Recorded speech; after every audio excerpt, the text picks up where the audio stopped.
When Ryan's when it's time to begin, it's on the Rewind Around with John Pollock and Wai Ting. The A-Team that makes sense of these things we see in the ring every week on TV. It's Rewind Around for Monday night. Download a Tuesday morning from the Post Wrestling site. It's Rewind Around for Monday night on USA Now on the John and Wai Take the mic. Hello, everybody. It's John Pollock and Wai Ting. Welcome to Rewind Raw as All In Week begins. The road to Wembley Stadium. Hello, Wai. Hey, John. How you doing? I'm doing great. I'm glad to be back. Glad to be speaking with you. Yeah. I mean, you didn't exactly take any time off. You were still, plenty present throughout the site, through broadcasts, but you did have a few evenings off. So are you? It was very pleasant. It was very pleasant. It was very nice to not have to watch wrestling every single night. It was nice to have like 2 nights out of the last 7 that were wrestling free. It was wild. It was really crazy. Yeah, I went for a walk. It was a great vacation. What's that like? Dude, it's mind altering. That's what it is. But a big thank you to Kate from Montreal, the MVP, joining you. I really enjoyed listening to the two of you together. It's great. I would be like, you know what? I could just retire. I could just walk off and I'd be fine with this. So a great job by everyone involved, just on a regular weekly basis, everyone at the site. Anytime John takes any time off, it's such a gargantuan effort from, I would say, everybody. So big thank you to Neil and Andrew on the site as well. Really doing a whole lot while John was away for a little bit. There's a lot going on this week. We are going to have no less than 4 people associated with Post Wrestling that will be at All In this Sunday. We have, of course, Braden Harrington and Davey Portman, 2 guys that seem to be having such a great time. I was already figuring we might never see Davey again. I'm wondering if Braden will come back as well. Oh, I feel like Braden is even more likely to just completely devote his life to maybe staying over there. So maybe he will have an All-In callback and he'll forget his passport when we have to leave. Do you remember that? I do not remember that. Was that an incident? This ties in well because later this week, we're going to be re-releasing our review of All In, which the 4 of us attended back in 2018 in Chicago, Hoffman Estates. And so we did our review, and the next day we were on our way back and we're waiting outside. We were all staying in the same hotel, I think. Anyway, Braden is outside and I just see him furiously going through his bag and he can't find his passport. It's gone. And he had to go back. It was somehow he had left it in his hotel room and had already checked out of the room, and it ended up he did locate his passport, but there was like a good 10 minutes of this guy may have completely lost his passport. And obviously we would have just had to have left him there, and we had to get home. We have things to do. He'd probably still be in Chicago now, and maybe that much happier watching so much wrestling. Yes. So they are going to be at All In, as will Neil Flanagan, as will Andrew Thompson, who is also going to All In. So it's going to be that's 4 accounted for of the 80,846. Well, yeah, that we know of. There could be a whole lot more, of course. I believe our friends at the British Wrestling Experience or former British Wrestling Experience friends will also be there. Oh, the Grapple lads will be there, I'm sure. Grapple lads will be there, all in it. Force. Yeah. Robert Pearson, I know, will be there. Front row? Maybe. We'll have to tune in to find out. Is Brandon from New Jersey going to All In? That might be he might be a bigger sort of a well-kept secret than anybody on that card. Okay. Well, we are going to have tons of coverage of All In coming up this weekend. So the plan on Sunday, the 0 hour begins at noon Eastern time, which for those on the West Coast, that would mean a 9 a.m. start time. If you want to catch 0 hour and the pursuit of the ROH tag titles, the main card. That sounds like fun to me. We were kind of used to it sometimes watching a Japanese show. You wake up very early in the morning, have a bowl of cereal, watch your wrestling. 9 a.m. 0 hour, be done. If it was a weekday, it would be awesome. Weekends are in the day are a hassle. But regardless, so then the main card is at 1 p.m. Eastern time. I'm going to ask you, Wei, when we're going to go live as soon as the show ends. What Mhm. time do you assume that will be if the main card is at 1? So what are typical AEW pay-per-view lengths? What are they? 4, 5 hours? About I would say excluding the buy-in / Mhm. 0 hour, they typically go 8 till midnight, so 4 hours. About 4 hours. Okay. I'm gonna say this one goes even longer just because of the scale of the show. It's not like the card is that much bigger than a typical AEW show, but something tells me that this one's gonna run a Well, bit longer. think about the entrances, how much like that adds up. That those Mhm. entrances that everyone's going to be making, you'll probably have some elaborate ones as well. Like that's a distance to cover for all those entrances. Now, are there any limitations, like either with the building or with any sort of broadcast, that might limit, the amount of time of the show? Not that I'm aware of. I Right? mean, they usually have like that hard out of like the 4 hours or so, but Mhm. I mean they are not going to run over any allotted Okay. time. So maybe I'm overestimating, but I 5-ish. mean I think 5 5-ish. hours, including the 0 hour. Sure. Well, I'm saying like 5 p.m. or so is when I assume Yeah. it'll be wrapping up. 5 to 5:30 would be my guess. So we will go Mhm. live Sunday right after All In, and you can catch that. And if you want to go back 5 years ago to our review of All In, back when we were just young, impressionable 30 somethings. I think Braden was 10, reviewing the first All In from the Sears Center and finding out what does this all mean. Have you gone back to rewatch the show? Wait, I've never watched that show beyond what I watched like live in the building. I've never rewatched the show. Yeah, me neither. So, are you going to re-listen to this podcast at No, least? no, I don't I'm re-listen to not either. myself So, either. please, please, like, if we say anything really stupid from our ourselves from 5 years ago, please have some forgiveness for us. Yes, yes. Remember, this is not a rewind away. We are not reviewing it in the moment, No. going back. So when canceled wrestlers come up, no, we are speaking about them 5 years ago. Yes, correct. Okay. We'll go over the schedule more before we get to the Raw review, but let's just dive right into news. Wai, there's a bit here. I do want to start off with an MMA story because this is a continuation of our discussion we had with Eric McGraken last week about the UFC antitrust suit. So I will break this down. There was a conference today in Las Vegas, and essentially what this is coming down to is that the judge that put out the ruling like 2 weeks ago is taking like a very aggressive stance towards this suit. It was filed in 2014, and it seems like this judge is really wanting to speed things up. And so the judge here wants to fast track the Kung Lee suit, which is against the UFC, with the hope of a trial beginning as early as next March and would be held over 4 to 5 weeks. The key to all this happening is that the UFC has the right to appeal. And that comes down to and it's expected the UFC will appeal this week. And then it comes down to the Ninth Circuit Court that will either accept this appeal or reject it. If they reject this appeal, then it sounds like this trial could start by next March. They've also ruled that that there will be, we have the 2 antitrust lawsuits. So basically, the Kung Lee suit covers everyone up until a period in 2017, like June 30th of 2017. So all fighters that competed between 2000 and 2017, they are covered in that suit. And then a separate suit was filed on behalf of Cajun Johnson that covers the fighters from that period onward. At one point, they were talking about merging the cases together, but they are going to be tried separately.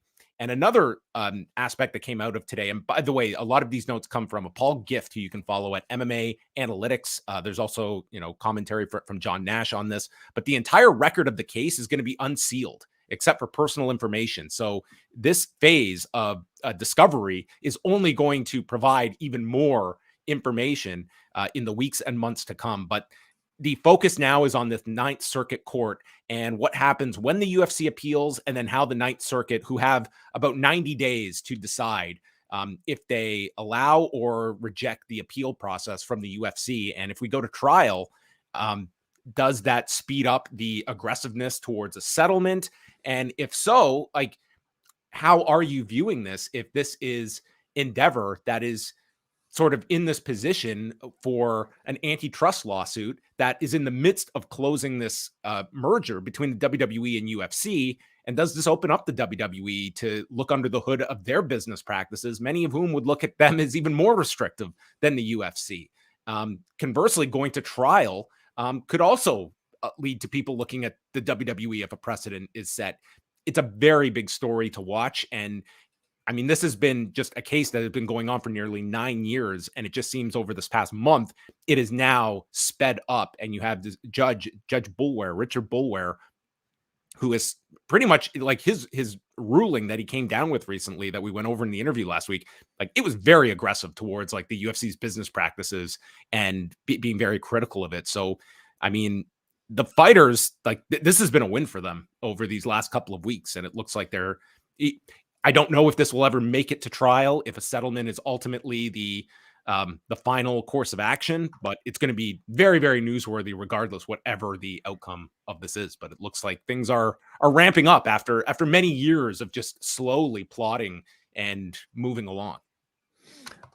Beyond maybe, whether or not this, the scope of this particular case, do you think there's any other information that we'll discover about the UFC's business that might come out of this? I have no doubt that with all the records of this case being unsealed, I think we're going to have a lot more insight into the specific business practices and testimonies or those that have been deposed. I mean, just already from the discovery, we've been able to see like the percentages of revenue that have been paid to fighters, specific instances of, Lorenzo Fertitta tweeting or texting Dana White about just, sucking the oxygen out of these fuckers that he referred to Bellator as. I mean, it's just, it gives a lot more sunlight towards the sort of underbelly of these businesses and the practices and means of which they have gone. And it comes down to the argument again, that it is not illegal to operate a monopoly. The illegality is the means by which you achieve that, whether it be a monopoly or monopsony in the industry. So to have that status is not illegal. But if they can prove that you were so destructive to your competition to get this status, that is what's at the heart of the matter. The sequel to Monopoly, Monopsony. That's it. Not as big of a Christmas seller, Monopsony, that all the kids are playing. WrestleMania 40 tickets went on sale last week. They were on sale throughout the week with the pre-sale, and then Friday was the on sale. And today they put out their big press release to trumpet that over 90,000 tickets have been sold for Lincoln Financial Field, and they are claiming that they have now set a new gate record. Terminology I did not use in this story because I just find it to be too far-fetched to claim this to be a all-time gate record. But what they are doing is WrestleMania is now, it's just WrestleMania. It doesn't matter how many events come under the umbrella each year. It is compared, these two events outdraw all the other single day events. So they are stating that they have already beat last year's gross of $21.6 million, which, I mean, these are phenomenal numbers that they have drawn, but it's always the WWE of, it's just like, how can we take this further? Exactly. It's like the truth is it's incredible business that they have drawn. And it's just still the need to be somewhat misleading. But if you are looking for legitimately the single day gate record, is still WrestleMania 32 from AT&T Stadium, which did $17.3 million, which when you adjust for inflation is pretty much what they have done for 2 nights of WrestleMania last year and this year, which to me only emphasizes how gigantic that WrestleMania was in 2016, that they did that for 1 night. I mean, even if you look at that year, had it been separated into 2 events, maybe you're not doing 17.3 on either night, but combined, I mean, just the demand was amazing in 2016, as it is for this show in Philadelphia coming up April 6th and 7th. But it is like, obviously this is, it's very hard to ignore like what is going on this week and the WWE having this news out, whether by coincidence or just, listen, this is just the timing of it all. Yeah. I'm sure it's a bit of both, If All In was not taking place this week, would WWE still have touted this? Would they still have embellished, their whatever numbers that they might have to maximize this PR value of a legitimate feat like what they've accomplished? I think the answer would be yes. are they maybe trumpeting a little bit harder, maybe a little bit earlier than they would have? And who knows, at this point. But this is the WWE, and we can't really, discount those ideas. Yes, and to expect people to parse, one day from two, it's just, gate record over 90,000 tickets. But I think But it but is who's important. even having these conversations, John? I'm curious, and the people that are looking deep enough to be able to compare All In with WWE, wouldn't they know the truth? You would hope. They would, but I mean, today, like I saw all the, just completing, just copying like the all-time gate record. I mean, all it takes is like a couple of minutes of, just basic. Do you expect a similar type of, I guess, attention given to whatever record that AEW might have for All In? I am curious how AEW handles the promotion of that number. It's one thing to draw it; it's another to market the number. That is part of the game, is getting that out there. And if your sports business journals of the world are covering this story on Sunday, that to me is what AEW needs to do. And it's not so much the post wrestlings or WrestleNomics of the world that are going through these numbers and promoting them, but WWE seeing that it, like on the front page of a sports business journal or major trades or Variety covering this kind of stuff. That is where I think they want to have their figures out. And I mean, ultimately, it's an amazing promotional tool for just pro wrestling if you can have these numbers side by side. Like here is one company that has sold 90,000 tickets over 2 nights for their franchise event. And here is the competitor that has drawn over 80,000 fans for a show in London, England. Like, to me, that just is, it tells you where the ceiling is for big franchise pro wrestling events. Even if the AEW number, it's weird. Like, here is this gigantic number that they are drawing on Sunday. And yet domestically right now, like, you can see where ticket sales are in the US, and this is hardly a booming period for AEW, but this Wembley Stadium show has sort of been a mirage. Like, here is, where business has been a bit soft in the US, and yet they are about to stage by far their biggest event, and legitimately one of the biggest events in wrestling history. Yeah, absolutely. I mean, it almost feels like it's almost a different game that they're excelling at versus the one that they're always playing here, in North America. But nonetheless, the game of a wrestling promotion is to promote, and whatever you're given, whatever win you have, you try to make it seem as big as possible. How far will AEW go to make this win feel big, or is there something holding them back from maybe embellishing a little bit for themselves? Do you expect All In to begin with Tony Khan in the middle of the ring for his Vince McMahon WrestleMania 3 welcome?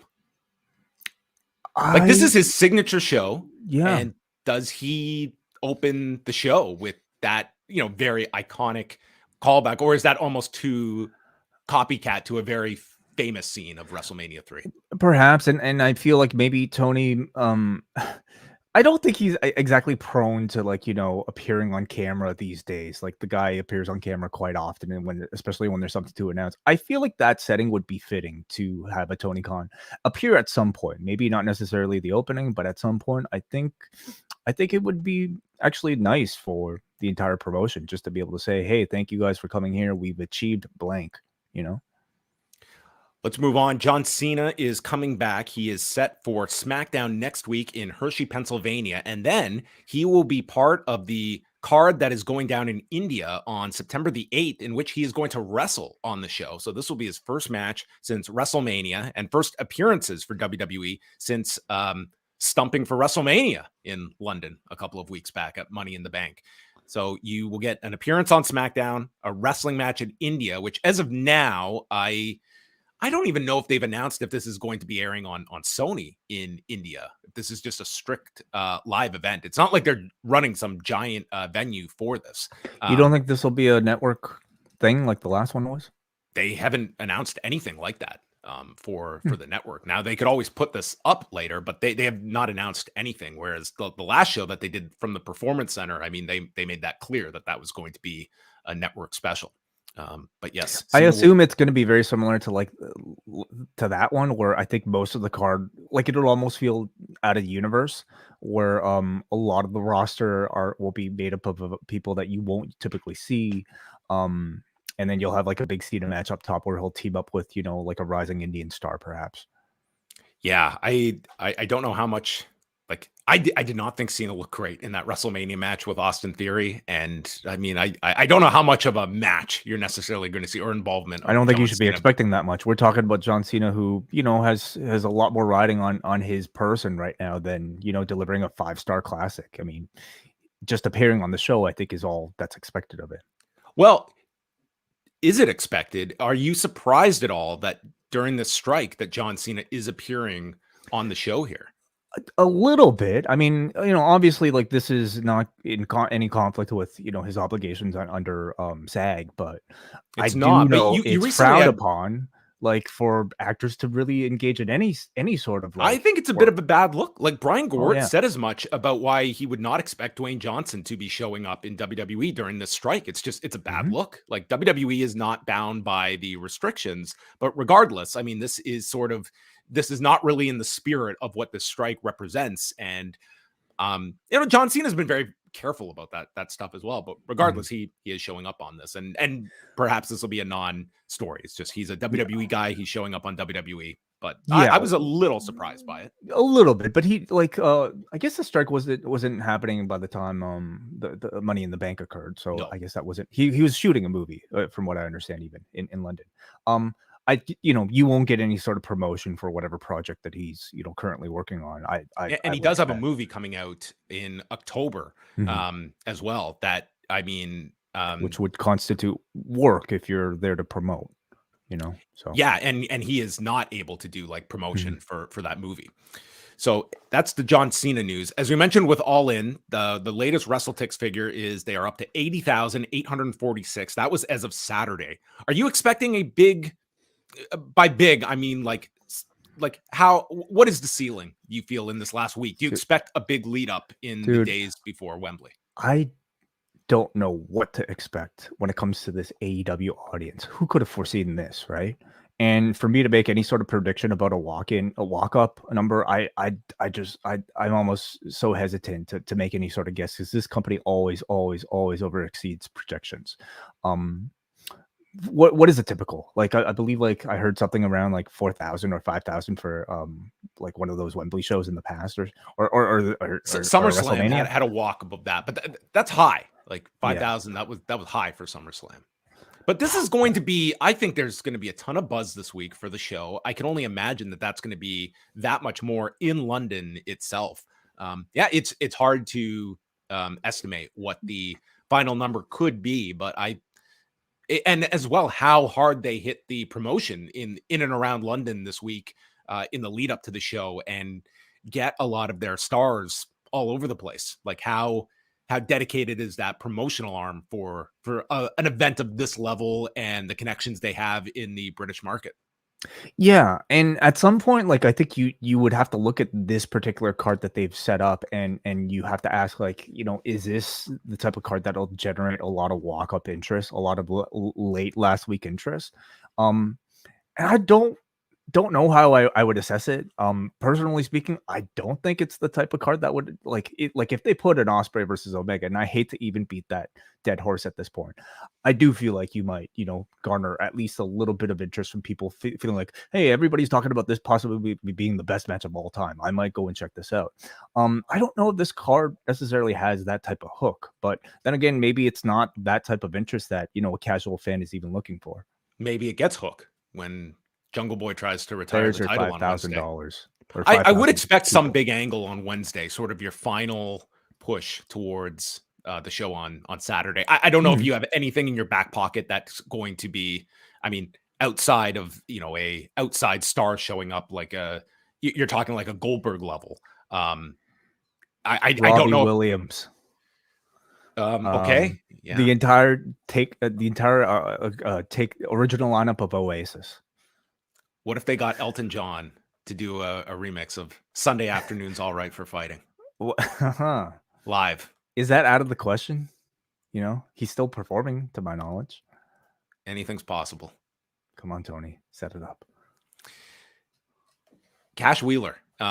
you guys did a great job of covering this on Friday. There isn't like much new attached to it. I'm just curious what kind of thoughts you have in terms of how they've handled this. It on Saturday, it was promoted as FTR will speak, and I mean technically their mouths moved in a video package, so they did speak, but it was not live. We didn't necessarily see the mouths move. You're right. You're right. It's we heard voices. I would have been very curious what the reaction would have been like if they had put them in the arena, and we're going to see that on Wednesday. I don't think he's going to receive a negative response. Yeah, I don't. Yeah. I mean, I don't have like a strong opinion on this one. I mean, from the one side, it's like he's been charged, and I think it's a different question. Like if he is convicted. If he's convicted, that might affect his ability to go to certain countries, but he has not been convicted yet. And he won't be convicted before this weekend. No, he's not going to be convicted before this week. It's but, also, but is there still a question about, the border, the UK border wanting to turn somebody away for any reason? I would think that if they have made the decision to go through and keep him on the card, which they absolutely appear to have done, that they would be aware that there are no restrictions, of no surprises of when he enters the country. And if there were any sort of restrictions, you would expect maybe Tony Khan to, have some, maybe call in a favor or two, maybe from people he might know. You think he has that giant Baba muscle? Could save Dr. Death when in a country that where Baba was able to open doors for Dr. Death that the government couldn't do for Paul McCartney. Well, we'll see. Well, yeah, he's he's on the card on Wednesday, which will be an interesting show because they're doing Dynamite and Collision together. 4 hours of tapings. They did do Rampage, so they don't have to tape Rampage on top of that. But that's the last stop in Duluth, Georgia, before everyone heads over to London. Everybody under the same roof, you think? Everyone under the same roof in Duluth. Yeah. That's it. Under the roof in Duluth. Yes. Edge, he so the SmackDown number was nothing crazy on Friday night. They did 2,094,000 viewers and a 0.55 on Fox in the US, which was comparable to the week prior, but again had NFL preemptions to deal with. But in Canada, they did another great number, 249,000 viewers, which beat the previous Friday in terms of their largest number since the Friday after WrestleMania. And this one you would certainly correlate to the show in Toronto and built around Edge and Sheamus. With Edge, they were certainly dancing around it on the broadcast and throwing it out there. Like, we've heard the rumors. Could this be his last match in WWE? And from Edge's mouth, it's, it was his final contractual match. His contract, though, not up until the end of September. So if anyone's tuning in on Sunday for a surprise, you'll be left unsatisfied. But I mean, do you look at this as for Edge? I mean, do you look at him as somebody that would be, if you're AEW, are you aggressively going after an Edge and trying to bring him in? And do you foresee him like wanting to tack on another act to his career beyond this contract? Well, the answer to the second question is yes. I mean, I really do feel like watching the way he's performing and seeing the passion he still very much has, I know it's probably really hard for any wrestler to walk away from this. And I almost feel like that's especially the case when a wrestler still could very much go at a very high level like Edge. It's not like his, in-ring performances have really deteriorated. In fact, I would say they're pretty damn good, as of late. And I still feel like he has a lot left in the tank. And I think there's always that reunion with Christian that I feel like he would want. I feel like Christian would want. And I certainly feel like Vince McMahon did not want that year he came back. Yeah, he turned it down. But if faced with the possibility of him going to the competition, is WWE going to make a counter offer? I expect all those things. So, I mean, I think a lot of this could be posturing, in the public eye on Edge's part for another contract. But I personally don't feel like we've seen his last match whatsoever. Yeah, I think it's unlikely. Yeah, I look at it like certainly with AEW, there's a lot of different options. I guess my only reluctance would be, I think in a company, there's always a role for the veteran star that can be in that role. I don't want it to be to a point, though, where you have so many of those people occupying those roles. And it's great when you have a Sting. But when you couple it with your Christians, your Matt Hardys, your Jeff Jarrett's, and then you throw an Edge into the mix, like I could certainly justify having an Edge on my broadcast, but it's. But how long is this thing sticking around as an active in-ring performer? Well, and is Edge apparently your forever. next? I mean, I guess, this guy for 20 years has been saying like one more year, and we don't know what that one more year is, but there is always one more for him. Yeah, I would suggest that, some of this is up to the budget of a Tony Khan, but I don't know if there is a budget, anymore. I don't think the budget's the issue here. I think it's, I mean, certainly he would listen. You're trying to get Collision up and running. Mm-hmm. There's a ton of interest in having an Edge there, sure. But I would look at it at that point of like, I am not someone that's clamoring for an Edge and Christian against the Hardys. I think like what value can we get out of, an Edge and Christian reunion that an Edge and Christian versus the Young Bucks then. Edge sure. and Christian versus, Top Flight, like Iron Savages. Yes, versus the Iron Savages. My main question though is what does he call himself? Adam Copeland at that point. Well, corner? It just doesn't sound Wedge. Ledge. Sledge. The list goes on and on. It's a terrible name. Like, it's a terrible name. It's fine. It's, it's kind of cool now, isn't it? He always said one of his big regrets was not picking a name that had multiple syllables for chanting purposes. Like, it's hard to chant Edge. Yeah. Well, Sexton Cardcastle can make a return. He could. Yeah. There's always that possibility as well. Well, yeah, listen, I think he will have sizable offers if he is willing to continue. I could also see, like, he's 49 at this point. I mean, the guy just is coming off a tremendous contract that he had in WWE. You could argue, was the first real beneficiary of AEW in that, like, AEW had the interest and WWE came to him and offered him a lot to stay. Totally. He greatly benefited from having a competing offer, and he might again. He might this time around too. So, I mean, good for him to have people to play off each other. Yeah, and how can we forget, of course, FTR, that potential dream match. And the Rampage numbers, our last item, 416,000 viewers and a 0.13 in the demo. So up 5% in viewers, but falling 15% in the 18 to 49 demo, their lowest since July 28th. And they were down 25% among women in the key demo and the 18 to 34 demo. This featuring Hikaru Shida and Sky Blue beating Toni Storm and Ruby Soho. And a phenomenal television match between Commander and Rey Fenix. If you did go out of your way to check out Rampage, which those are the kinds of matches that I think work the best for Rampage. Ones that maybe are not going to fit elsewhere, but it's the buzz that came out of the Nashville tapings last week, and they tore it up. It was a great match. It's the type of match where you watch it and you almost wish it was on Dynamite so that they would have a bigger platform. But still, it's like that's exactly the type of thing. That and the parking lot brawl. I mean, those are the last two times I went back and watched something on a Rampage, and I felt very, very satisfied with the decision. So yeah, like they're giving you some really good stuff on those shows. And a programming note for Post Wrestling for the next couple of weeks. Up next will be hosted by John Cena and B Detroit, and they will be going live each Wednesday at 11 a.m. Eastern as Braden and Davey are on their lengthy trip around the world. So tune into them beginning this Wednesday to recap Heatwave. What up next? What up next with Cena and B Detroit. So check out all of that on Thursday. Wai and I are going to have this week's Rewind Away, going back to January of 2008 and reviewing the Royal Rumble from Madison Square Garden, featuring a big surprise return by John Cena as the mystery spoilers entrant. Well, after 15 years, I think it's you're allowed to spoil it. So John Cena's surprise, Randy Orton against Jeff Hardy, and Edge against Rey Mysterio at Madison Square Garden. Ric Flair versus MVP. Does Ric Flair's career end at the Royal Rumble? Tune in on Thursday to find out. In the opening match of the pay-per-view. Could be. Very possible. Very possible. And then on Friday night, we've got Rewind to SmackDown.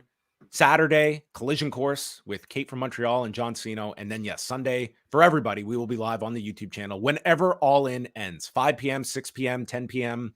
We will be live to recap all of the action from Wembley Stadium. And then we can And then it's on the road to All Out. Yeah, we get right back on the car and somehow drive over the ocean to Chicago. So looking forward to that. Also, the latest edition of Postmarks with Bruce and David coming out this Saturday as well.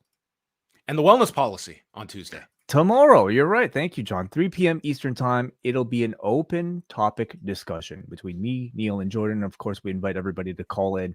YouTube.com/Post Wrestling, 3 p.m. Eastern time. We will talk about anything and everything. Except CM Punk. Put some ground rules on. Sure, okay. No CM Punk talk. Can't talk about the attendance at All In. Mm-hmm. Certain topics are off limits. But not off limits is tonight's Raw from Centre Videotron in Quebec City. Quebec City getting a Raw. And based on the first 15 minutes, I was like, this is going to be the hottest crowd of the year. And it turned out this crowd, they came to see two people, Kevin Owens and Sami Zayn. The rest of it, they were like, you know what? You want to do all your anti-French heel tactics? We're just going to sit back and wait for Kevin Owens and Sami Zayn to come out. This was a red hot crowd for those two in the first segment and the last segment. And I don't want to say they were dead in between, but it was a noticeable change from this opening 15 minutes to the closing 15 minutes in between. I guess when you start the show off with on a 10, everything's going to feel, pretty low in comparison. This was an amazing start to the show. Sami Zayn comes out and he is treated like a god to this audience. He's draped with the Quebec flag. They're singing Olé, chanting his name, and Sami is just at his Hulk Hogan best, just amping this crowd up, getting them to go. This was like 8 minutes or so of just pure love for Sami Zayn in the ring. And he welcomes everyone to Raw in French. This has to be the most French we have ever heard spoken on a WWE broadcast tonight. I mean, maybe the last time he was in Montreal would maybe be similar. But that was contained to one promo on the go home segment. This was like up and down the card. It was like everyone was like, okay, we're in Quebec City. We got to speak French. Yeah, right. So Judgment Day interrupts him and Michael Cole calls them losers. And Zayn addresses them in French and asks if they thought that he was going to come here alone. And with that, Kevin Owens comes. Dude, the place was shaking as Kevin Owens comes out. He attacks Dominic. He yanks Balor out, stunner on Damian Priest, and proposes a match teaming with Zayn against any two of them. And he ends speaking in French for the major pop. These 15 minutes were incredible. They were like your peak Attitude Era crowds and then some. It was like these two were gigantic baby faces to this crowd. And I was like, this crowd's going to be amazing. And then the New Day came out with Matt Riddle and Drew McIntyre, and it just kind of subsided for me. Mm-hmm. Well, you got to enjoy it for at least a few segments here. Incredible atmosphere as always. It tends to be the case when you have, a beloved Canadian in Montreal or Quebec City here. But in this case, you're talking about, Quebec City getting this version of Sami Zayn, main event level Sami Zayn, post WrestleMania main event level Sami Zayn and Kevin Owens for the first time. And they reacted huge for both of these guys. Obviously, it takes, us back, and I'm sure it took Sami back to what it felt like on Elimination Chamber weekend. And, even though he himself has kind of admitted that he's not the guy that they're choosing, he still feels like very much the guy who should be the guy, at least to these people tonight. So I hope that he and Kevin Owens were both able to enjoy this feeling that much more, without having to the pressure of, I guess, main eventing a pay-per-view that weekend.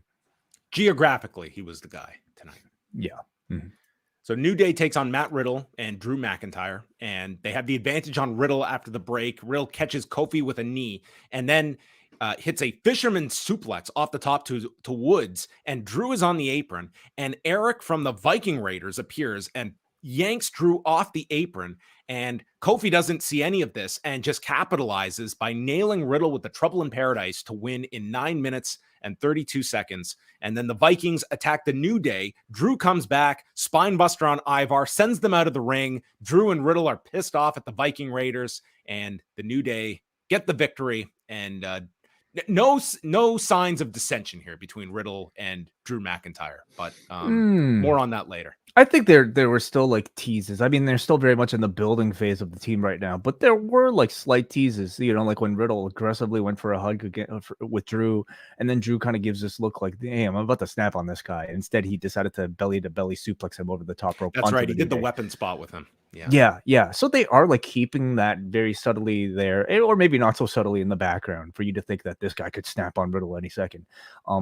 But I think they're building this team really well. I mean, they were the baby faces in this match against the New Day, who this was maybe about as much, of a heel New Day as you would get, not necessarily being bad guys, but just kind of people there to heat up Riddle and Drew here. And I thought they all did a pretty good job with what they were given. The New Day, I guess, gets to keep their status as like, the tag team to beat, I suppose. While Riddle and Drew seem like they're still on the ascent as well as a team that everybody wants to see together. Jackie Redmond interviews Finn Balor and JD McDonough and asks if JD has led to tension among the New Day members and calls Balor his brother. And he feels that he's making the Judgment Day stronger. And Ripley and Dominic show up and tell Balor they need to talk about this match with Owens and Zayn tonight. And they say only Judgment Day members allowed, as JD stands there like a goof and is left alone. He did give like a pretty I don't even know exactly what you would call this look, but it was like a nice, like ambiguous facial expression to lead you to think that this guy might be, puppeting the strings here with Finn Balor and everything. So I continue to really enjoy this JD McDonough introduction. Yeah, he also looks to be bouncing at a local pub. This outfit. What, the black t-shirt? You mean the man all bun? Of it. Yeah, the ponytail and he looks like he's working at a bar. There's a Shayna Baszler video. You are what you do, not what you say you'll do. And they had these cool graphics of her delivering strikes, and then we'd see the outline of someone's skull crushing. Isn't this like what they used to use for like UFC Unleashed or something? One of those shows on Spike. Maybe like Human Weapon. Do you remember that show? No. This felt like a Mortal Kombat fatality. A little bit, yes. Yeah. It was a cool effect that they had here. They showed like highlights of her removing Ronda Rousey from WWE, and she's not here to be a hero, but set it all on fire. And the only hope is for you to survive. Let the world burn. Mm-hmm. Yeah. I thought the video looked really cool, and it's clear by this type of effort that they're really giving Baszler a serious push coming off of this Ronda program. They seem to have a lot of big hopes for her, judging by maybe the amount of production that they gave her here. I thought the video was good. Let's see if the crowd takes to her, because I thought her previous videos were also really good, but crowd completely shit on her match with Ronda. So is it too late, to make Shayna a star? Let's see. I'm also curious how much the timing of the Becky Trish program has affected this. Like, was this a late call to extend this program? Because we had already sort of dangled this with Shayna coming for Becky with that backstage promo. And now she's sort of just in the waiting room while this program finishes itself out with this steel cage match that I would assume they're going to get back to that. But she's sort of like, you started that and now she's just cracking skulls. I mean, which is, I guess a decent thing to do. Yeah. It's not like they're I would assume you might see her in some sort of squash match next week just to kind of keep her warm, but maybe they thought a video would be, the next best thing. Earlier today, Gunther is in the shadows with this white backdrop, walks into the light and says, time is his friend. With each passing day, he adds to his lifetime legacy, and he respects Chad Gable's accomplishments, but his fairy tale story ends tonight. And Byron Saxton interviews Alpha Academy and calls this Chad Gable's biggest match of his 10-year career. And we get words of encouragement from Otis and Maxxine. Maxxine, whom you will be hearing from later on if you download this show, as I will be speaking with her about the Japanese Ocean Cyclone Suplex. An exclusive here at Post Wrestling. So that'll Download also be show. Video will also be available at youtube.com/Post Wrestling.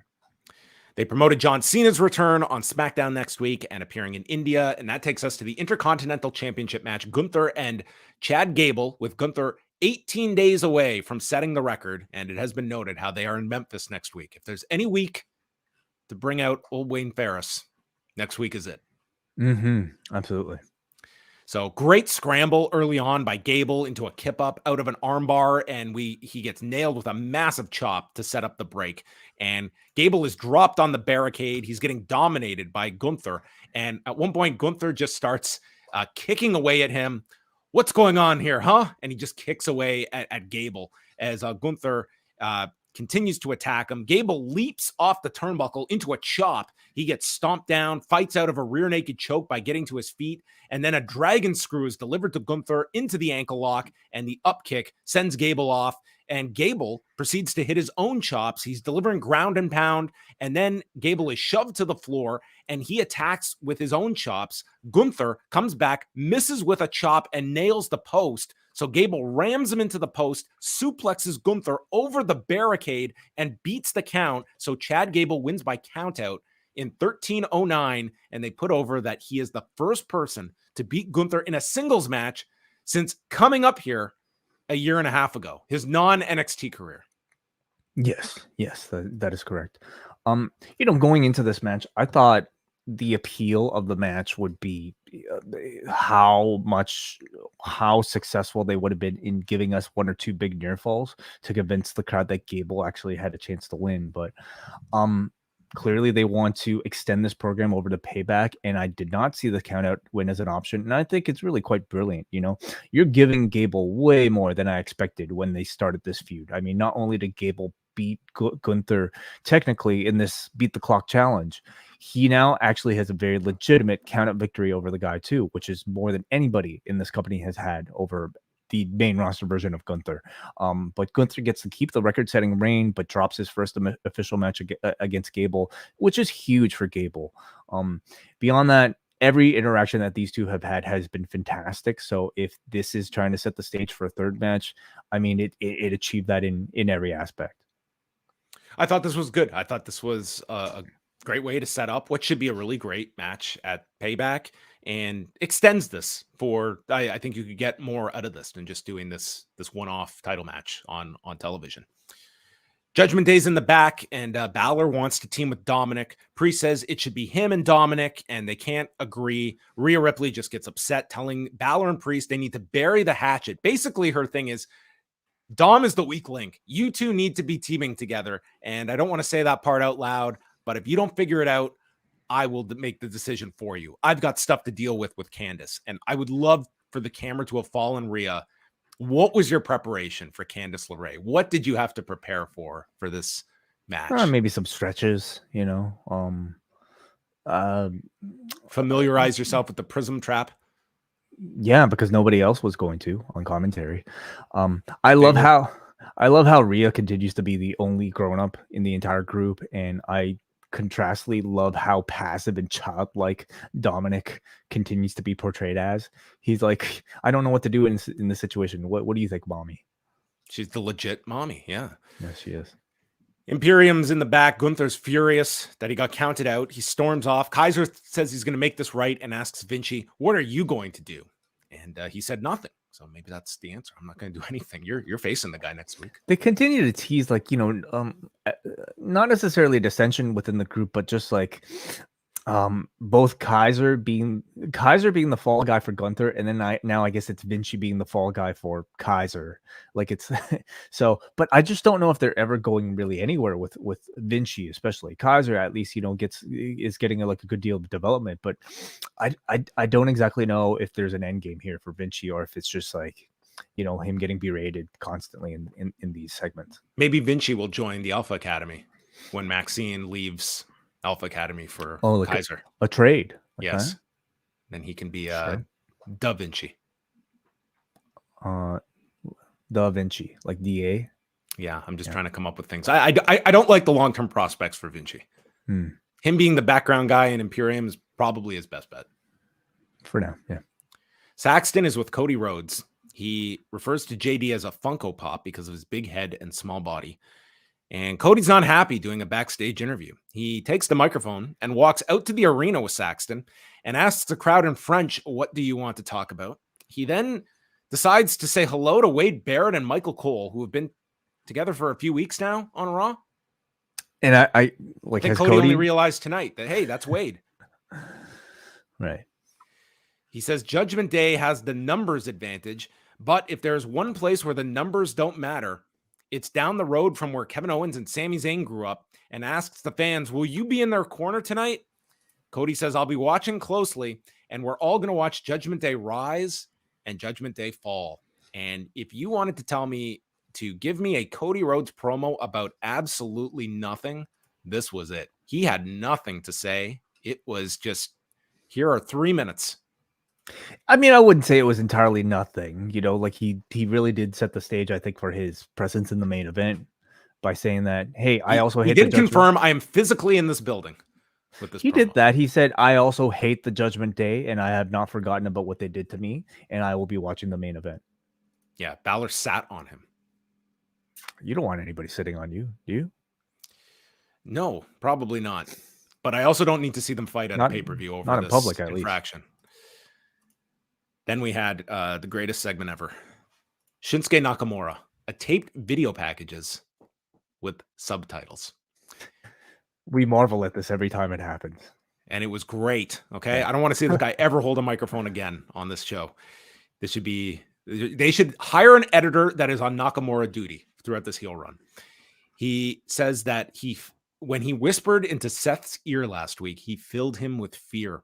Seth acts like a man that has it all, but he knows Seth and he knows his weaknesses. I whispered to him, I know about your back. He says his back has been broken for many years and he lives in pain and creates a void inside him that nothing can fill, no matter how successful he is. He is in pain when he hugs his wife, when he picks up his child, and he is a world champion, yet every day he is in pain. And he knows that he can break that Nakamura can break him once and for all. And they are not so different. They each live by a code that others don't. And that code is displayed on Seth's back, where it shows the back tattoo that Seth has.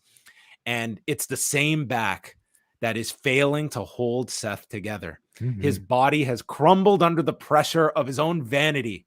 Are you satisfied, Seth, with what you've done with your life? He will not be satisfied until he takes that burden from Seth, breaks him once and for all, and ends it. Watch your back. Oh, this was awesome. This was good. Like maybe the best Shinsuke Nakamura segment in his WWE run. This was so great. Yeah. And this is a legit story that Seth shared not all that long ago on Logan Paul's podcast, like of his back that basically does need surgery at some point. Yeah. We say segment, you know, I still put like Sami Zayn versus Nakamura with his debut right up there as far as like highlights go, but there aren't too many to speak of when it comes to Shinsuke Nakamura, especially not in a non-wrestling context. This was outstanding. Ranked with Jinder Mahal using like racism to try and get their program. Oh, I put it up there with him low blowing AJ Styles, you know, for an entire month. I even bring up like the Sami Zayn thing because I just think, man, like how different would things be if this was the Shinsuke Nakamura that debuted on the main roster with this sort of treatment, this sort of like depth, you know, of sort of like you know, motive behind his attacks rather than just, you know, randomly low blowing AJ Styles for whatever reason. I mean, you know, they've really figured it out. Like I feel like we kind of play this dance all the time when it comes to people like, you know, like an Io Sky week after week, figuring out, well, how does she they're coming with different ways to try to make her feel like a presence on the show when you could just do this, let them speak, do subtitles. Hopefully most of us watching have the ability to read, you know, what as you know, people talk at the same time. And the result is just this like incredibly complex message full of depth and meaning and delivered in such a charismatic way. I mean, it's a testament to Nakamura's charisma, his ability to like exemplify, like, you know, his sort of like flair, like without speaking that many words. But when he's speaking in Japanese, you can see the full extent of the type of person that this guy is. I think the promo and story are both wonderful. You know, they teed this up with the whispering last week, and I felt like this was the type of message that was worthy and justified Seth's reaction to it. It's so simple and completely believable, and a back injury like that would be incredibly crippling, pun intended, for the somebody like Seth Rollins to hear. Like it's like basically somebody pointing out the effects of kryptonite to Superman, a hidden weak spot that he's tried to keep a secret with this bravado, the singing, the fancy outfits.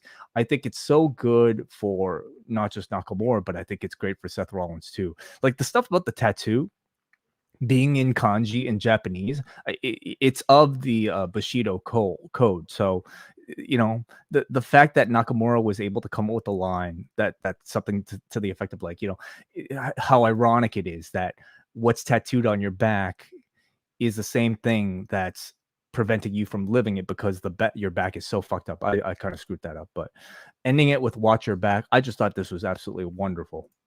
Yeah, I mean, who would have thought that the chilling words into his ear would have been, I caught up on Impulsive with Logan Paul and got to your episode. That's where heels get all the scoops. So a great segment. I thought this was honestly like, other than that opening 15 minutes, I thought this was the best thing on Raw. Rhea Ripley against Candice Michelle. This was nothing. Candice LeRae. We didn't see a return here from.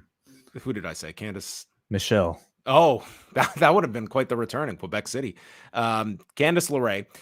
Rhea's shoulder goes into the buckle. Indy then pulls Dominic off the apron, and then the Riptide is countered with a DDT. Cabrata by Candice nearly overshoots her, and then a wheelbarrow gets blocked, and she applies the Prism Trap in a minute 21 that Michael Cole's never seen before and states it's a new wrinkle in her game. And there's this pause. It's been a long time since we've seen that.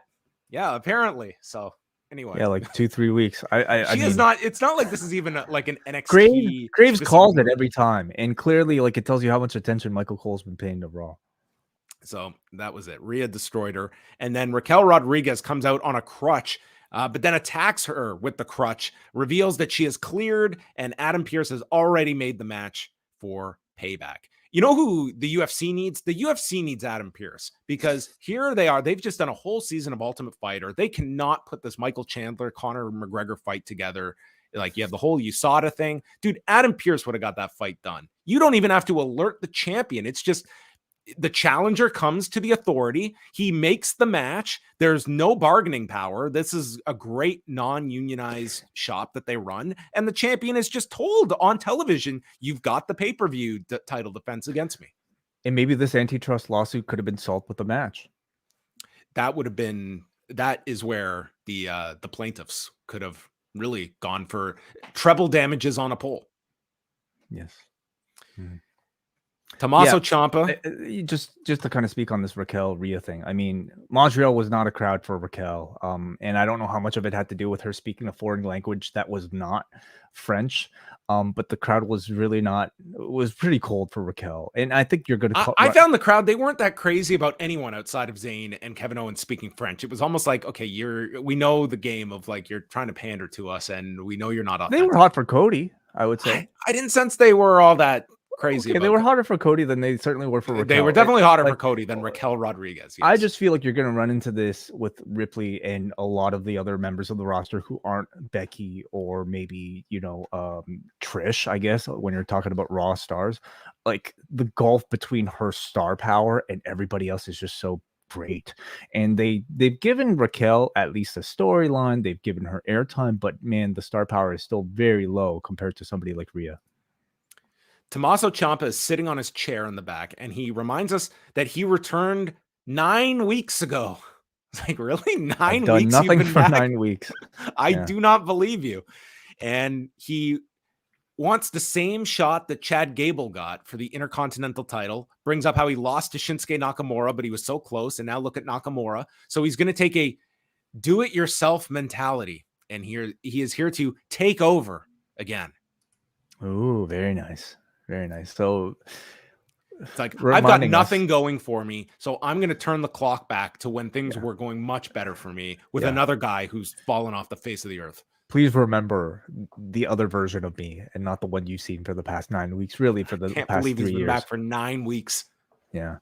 I think, he's needed a little bit of a reset here. He was really running in circles with like the, Bronson Reed and even Shinsuke Nakamura for a time. So, it's nice that, he's clear of all of that and giving us a little bit of a hint of a DIY reunion. The Miz comes out. The crowd starts chanting for Maurice. And dude, Miz was so fast on his feet and just says, she's from Montreal. She'd never come to Quebec City. This was totally just off the cuff. And he was so quick-witted here and instantly turn the crowd. Like what a real clever line to have. That I'm sure he wasn't even. How could he possibly have expected to get Maurice chants during this segment? Is it that crazy to expect? I mean, like your wife that's not on television. Like, I don't know. To me, that would be a stretch. I don't know if that would be top of mind in terms of going into the segment, expecting that as a logical call out. Right. He addresses LA Knight and talks about how he retained the title against John Cena in the main event of WrestleMania, even with The Rock being involved, and that 20 years from now, The Miz will be remembered while LA Knight is a flash in the pan, the hoobastank of WWE. Ouch. Is there, do they not have any other songs? No. They thought of, but someone said, you know what? There's no reason for you to have any more songs than you already have. And he handpicked his opponent that is bigger and stronger than anyone LA Knight has ever faced. His opponent is Akira Tozawa, who is a wrestler that has been under contract for years. Yes, he has. And good for him. Former ninja. Well, he's had a lot of roles, but good. You know what? At this point, good for him. He's held down a job. He's made a successful living here in America. That's right. Miz says that Akira Tozawa held the 24/7 title for 5,000 times. And the 24/7 title, it's a lot like LA Knight. It's a watered down throwback to the Attitude Era. And Very Tozawa nice. Very nice. Yeah. Keeps replying with, yeah. And Miz gets upset at this. So then Knight comes out and joins commentary. And we get like a 7-minute match here between these two. And Knight's just going off how Miz was a background player at WrestleMania. We're talking about 12-year-old WrestleMania main events here, and that Miz hasn't been a trend for 10 years. So it's like the two are trying to argue who's less popular. There's a Shining Wizard by Tozawa, and then a Rana off the desk as Akira Tozawa. He's just throwing everything out. This is my big Raw match of the year. And there's a senton onto the knees of Miz, and then Tozawa counters the skull-crushing finale and rolls up the Miz in 7:19. This is usually the spot where like the babyface distracts the heel or there's something to lead to it. This was like Knight was just sitting there and Tozawa beat him. Like it was played up as a fluke, but it felt less fluky. Yeah, I mean, so this is supposed to counter what happened on SmackDown with the Miz basically distracting LA Knight and causing him to lose. I think maybe to make it clear that LA Knight is the babyface. He's not using any underhanded tactics. It's really the Miz allowing himself. Like the Miz was distracted by LA Knight. Like he did this. Why? Because he just he wants to show off against LA Knight. No, I said he was distracted by him talking on commentary. Exactly. Yeah. Beyond that, did you mention what he was doing with the yes kicks? No. So the Miz now, whenever he's doing these kicks, he's shouting. At least tonight, he was shouting other fads. So he did one kick and shouted Napster. He did another kick and shouted MySpace, and then he did another one shouting Beanie Babies. It's just awesome. So clearly, that flustered him and allowed Tozawa to win. Okay, well, then he came in and hit the blunt force trauma to the Miz. I know they have to get a match out of this. I'm ready for them to get this match out of the way, though. I'm really enjoying the verbal back and forth. This is I think a good follow-up for LA Knight because it gets him on both shows. You're getting LA Knight presence on essentially, you're getting an LA Knight push on Raw and on SmackDown. And I think this sort of verbal back and forth has been really good for the Miz, that's for sure, because I think he's completely over delivered. I think he's fantastic, really, in these segments. I think it's good for LA Knight too. So yeah, the match is the part that I'm least looking forward to. Drew tries to break up with Matt Riddle, but New Day overhears this, says, "You guys have great potential. You guys could be called McRiddle." New Day says, "We have the Viking Raiders next week, and we'd be open to having a rematch with you guys down the road." And Riddle begs Drew to tag up one more time with him, and Drew is going to think about it. He's open to the idea. Yeah, they're going to make us wait for they're going to make us work for this union between the two, and then they're going to give it to us. And at some point, we're just going to keep waiting and waiting and waiting until one of these two snaps, and it very likely will be Drew McIntyre. I mean, I think this has revitalized Riddle. You know, I think he's at this point a pretty I hate to say it, but like a bit of a one-trick pony, in that he's certainly the most lovable when you're pairing with him with another serious wrestler. It was a formula that worked with Pete Dunne. It certainly worked to a great extent with Randy Orton, and now here you have Drew McIntyre playing that role. And at some point, you know, he's really going to snap, and I can't wait for it because I think they're already doing a great job of teasing it. Priest is with Ripley and Dominic. Priest notes, me and Finn, we have not worked it out. I don't trust him. Why should I? And he told me to go speak to JD. And Rhea's upset, so said, we're doing it my way. Becky Lynch had one of those segments where she came out, and then they went to commercial, and then they went to a video package, and then they went backstage. So she was in this ring for about an hour. And then she addresses the crowd. They are going to have the steel cage match at Payback with her and Trish, and says how her legacy will not be defined by wins and losses or titles, but by survival. She will always come back. She isn't unbeatable, but she is unstoppable. And I don't always win, but I always fight.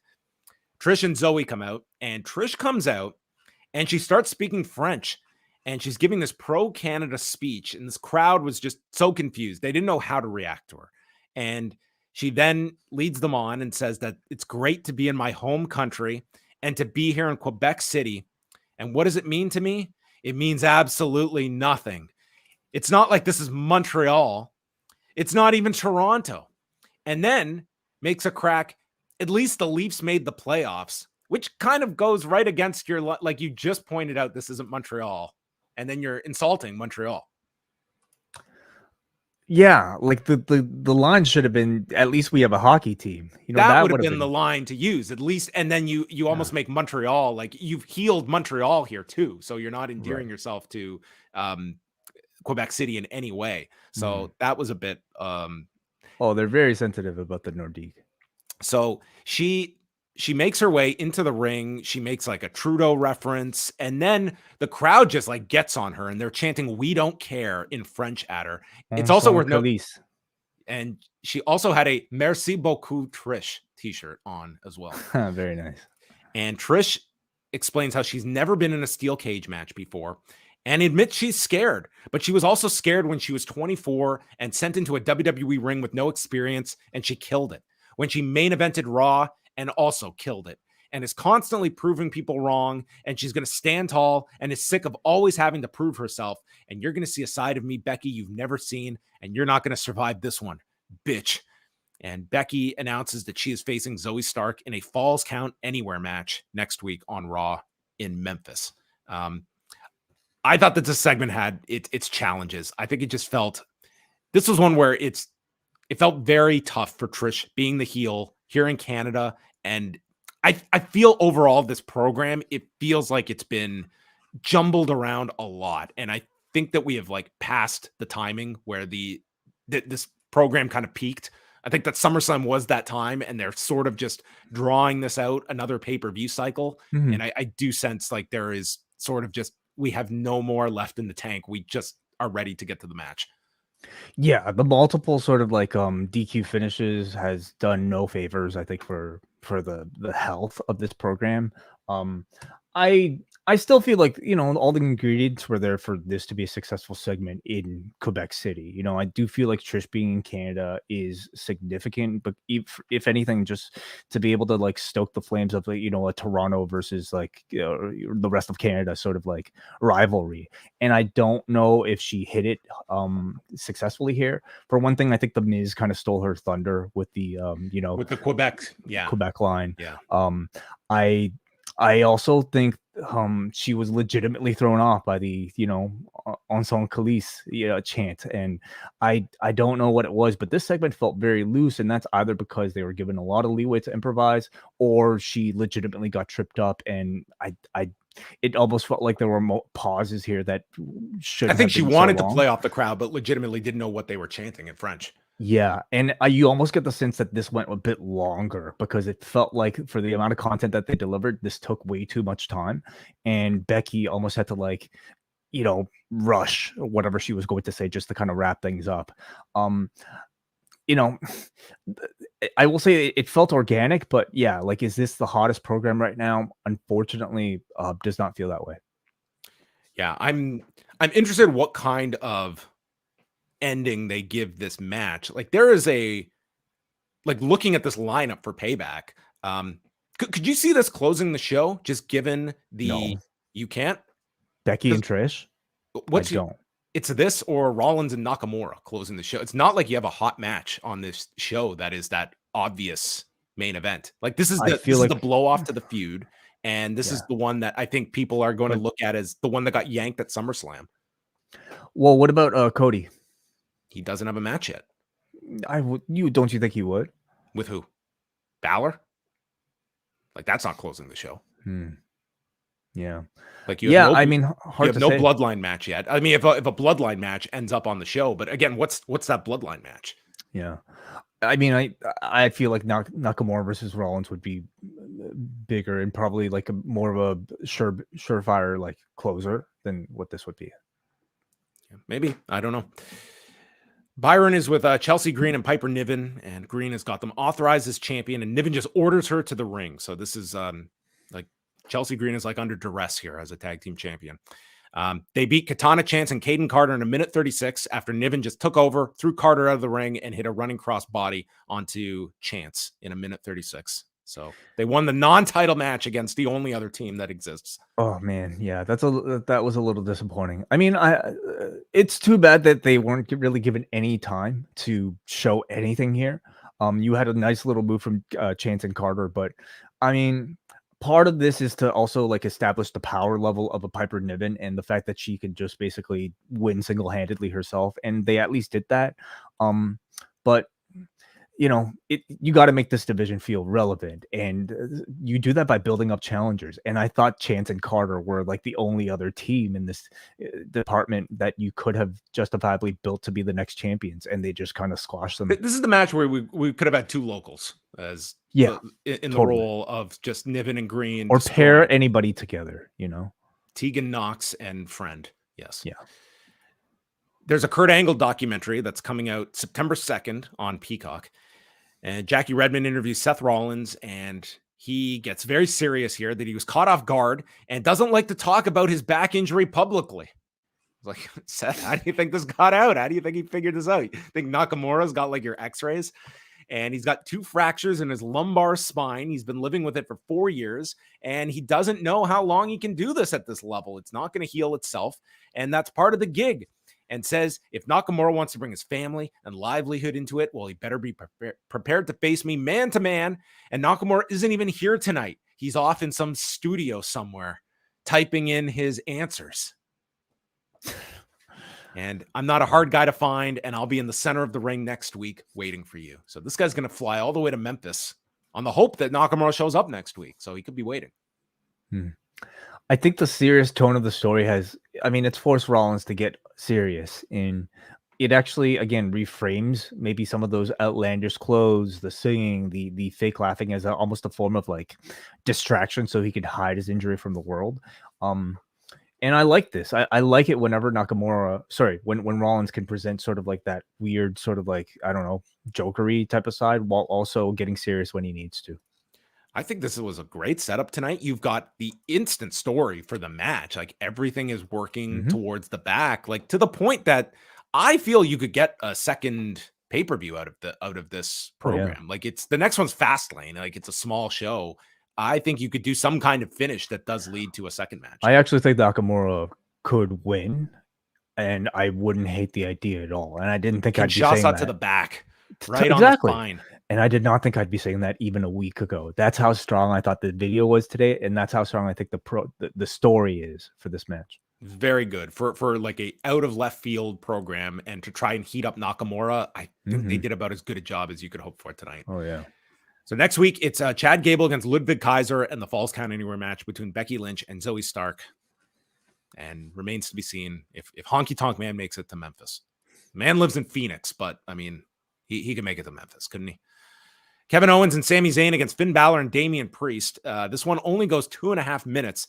Owens and Zayn are cheered wildly. Owens goes for the stunner, but it's blocked, and Balor hits a sling blade, and JD McDonough appears, throws the briefcase to Balor, but it's intercepted by Owens, who uses the briefcase right in front of the ref. So the DQ is called, and Damian Priest is pissed off at JD. Zayn then nails McDonough, and the Judgment Day are beating down Owens and Zayn when Cody arrives with his $150 weightlifting belt and clears the ring, and we get an impromptu 6-man tag. I thought they were just going to cut the feed with 18 minutes left in the show, and we were just going to go to black. Someday we might see that. So Kevin Owens, Zayn, and Rhodes against Balor, Priest, and Dominic Mysterio. This match, okay, this match went 14 minutes. For the first 10, it was just Kevin Owens being beaten and beaten and beaten and beaten. Then he'd hit a punch and they'd cheer, and then he'd be beaten and beaten and beaten. Dude, this guy just sold and sold and sold and sold and sold. It was just nothing. Well, I would suggest I don't know how much he could really pull off, given, what I don't sense is a completely healed rib injury at this point. That said, the guy was doing Logan Paul interviews him. We'll find out how bad this rib injury is. That's it. The guy was doing swantons. He was doing like cannonballs off the apron, in the segment prior to this. So, he could do something, and clearly was cleared. But I mean, selling, I'm sure, was about as much as he could believably pull off, and I'm sure it felt very real at times for him. As much as the selling just went on forever, my favorite spot of this match, Owens hits a super kick to Balor, and Balor knocks into Cody, who falls down off the apron. I'm like, okay, fine enough. Dude, Cody's down on the floor for like 3 minutes selling this, like where he got knocked in, and he's just off the apron from this. You don't know how he fell. Into him like it was a ref bump. Well, you don't know how his ankle landed, okay? You don't know if he hit his head on a really hard part of the floor. This was red shoes here, Cody Rhodes. So Zayn gets the tag, and for all this, when Owens finally makes the tag, you would have thought the roof would have come off this place, and it was just like, okay, Zayn's in, and Zayn hits a tornado. They were loud. They were plenty loud, John. I think you're downplaying it. Well, they were definitely into Owens and Zayn a lot in this, but I just thought after like literally 10 minutes, I thought this was going to be like a Rock and Roll Express hot tag. So Priest is Zayn is hit by Rhea Ripley after Balor distracts the ref. There's a South of Heaven. Owens makes the save. Zayn gets his knees up on Dom's frog splash, and the big tag is made to Cody. He's in. Disaster kick, double Cody cutter on Dom and Priest. And then Cody Rhodes hits the crossroads onto Balor. Balor's not legal, so he hits it onto Dominic, staggers into the corner, tags Zayn for the haluva kick, and Owens is in, stunner, and pins Dom in 14:23.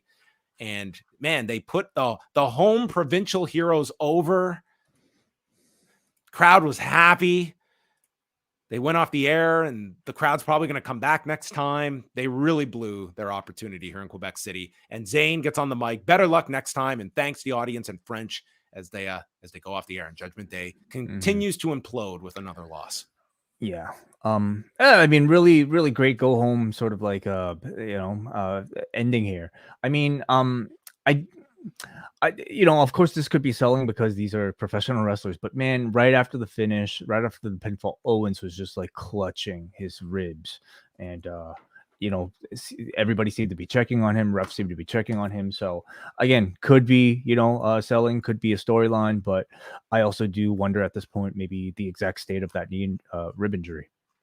I mean, he was standing and talking with Zayn by the time they went off the air. I mean, it could have been selling. He could be dealing with it. And the guy worked all weekend too. Like he did the SmackDown Dark match. He did the house shows over the weekend. And he was right back into the thick of it this last couple of nights. But that was Raw. Kind of a mixed bag of a show, but I would say the strength was the crowd for Owens and Zayn was phenomenal. And the Nakamura stuff was very high on my list. But I thought some of the big segments, I mean, it does. Some of the programs are just not clicking to me in the same way. The main one, like Becky and Trish, just feels as though I don't know. I didn't quite think that segment hit it out of the park. And I mean, the rest. I thought within the body of the segment you had a really good Trish, like, serious promo. But because I think it felt like the pacing of the whole segment was off. It felt like her flow was off. I almost feel like that kind of got lost, throughout the segment. Yeah, and then you had the Gunther Chad Gable stuff that was very good. Yeah. I like the ending of that, and it sets up the title match for Payback. I liked Raw tonight. I thought, you had really great build for Payback in several instances. I think Drew and Riddle is being built like really well. I thought you had a great sort of like usage of the Quebecois talent on the show. I thought Nakamura, they did an incredible job with that particular storyline. And Gable, Gable gained a whole lot, with that count out win over Gunther. So I think they're doing a great job building a lot of people that weren't at the levels that they're currently at. All right. If you want to throw in any super chats, you're welcome to do so. We'll get to your questions. We also have feedback on the forum, and then we will tee up Heatwave for Tuesday night. Let's go to forum.postwrestling.com. Okay, we will start off with Muggin, who writes in, Quebec City brought the atmosphere that Winnipeg didn't. They were hot from start to finish. Gable and Gunther ending in a countout would have been groan-inducing in the previous regime. The way it was handled here was so smart as it got Gable over, protected Gunther, and it left room for a rematch at Payback and the possibility of Gable playing spoiler in Gunther's attempt to break the IC title record. Main event was reliably very good with Owens and Zayn looking like superstars. The Nakamura vignette was very well done as it brought Rollins' back issues into focus and it added some much-needed stakes to the world title match. Agreed on their handling of that countout. Let's go to Luke Kale from Quebec, who was at the show tonight. My friend Jonathan got us some tickets for my birthday. He's the one who introduced me to you guys a decade ago, and we've been listening to you guys ever since. Well, happy birthday, Luke Happy Kale. birthday, That's Luke awesome. Kale. He's also in the chat room, so happy birthday to you. It was awesome to finally get a live show in our own city. Crowd was full and felt pretty hot throughout, so I hope it came off that way on TV and that they'll come back.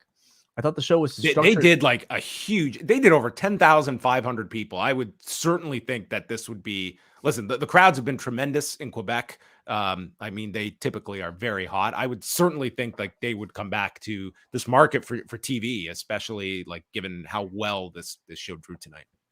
I thought the show was structured really well around Sami and Kevin as the obvious top stars in Quebec. There was plenty of gratuitous French, as you would expect. The heels knew how to use Montreal against us, which was funny. I love that Miz had a clever comeback for the Maurice chance.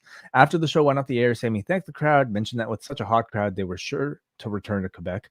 Kevin then spoke about his upbringing, thanked Dusty Rhodes, his family, his parents who were in the crowd tonight for supporting his career, and also shouted out some local promoters and wrestlers from Quebec City for helping him along the way. Awesome show. Hope it was a fun watch for you guys. Thanks for the review. All right. Thanks for the live you, feedback. Luke.